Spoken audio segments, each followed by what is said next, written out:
नमस्कार श्रोते हो, रेडिओ जयंतच्या आनंदी कट्ट्यावर मी अनुराधा आपणा सर्वांचं मनपूर्वक स्वागत करते. श्रोते हो, तुकाराम महाराजांच्या वेळचा हा एक प्रसंग आजच्या आनंदी कट्ट्यावरून तुमच्याशी शेअर करते.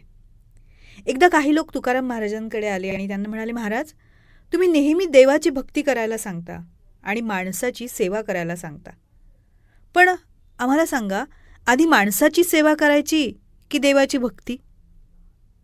तुकाराम महाराजांनी काही त्यांना लगेच उत्तर दिलं नाही. ते म्हणाले, तुम्ही थोडा वेळ थांबा, याचं उत्तर देतो तुम्हाला. थोड्या वेळानं एक माणूस धावत पळत तिथे आला.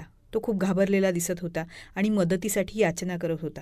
तो म्हणाला, महाराज अहो, माझ्या घराला आग लागली आहे, माझं घर जळून खाक होतंय, माझं सर्वस्व जळतंय, वाचवा हो.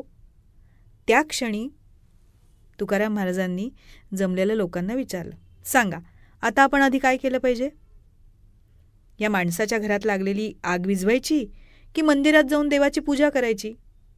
सगळे लोक एका सुरात म्हणाले, महाराज आधी माणसाच्या घराची आग विझवू, त्याचे प्राण वाचवले पाहिजेत आणि त्याची मालमत्ताही वाचवली पाहिजे.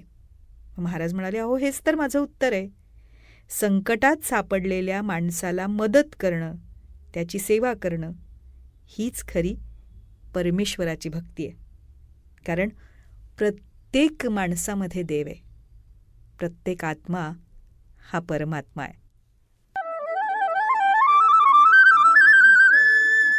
तेव्हा श्रोते हो, हा होता आनंदी कट्ट्यावरचा आजचा सुंदर विचार. तुम्हाला तो कसा वाटला याविषयीची तुमची कमेंट बॉक्समध्ये नक्की लिहा. आणि त्याचबरोबर रेडिओ जयंतचे दर्जेदार कार्यक्रम ऐकण्यासाठी रेडिओ जयंत लाईक करा, शेअर करा आणि सबस्क्राईब करा.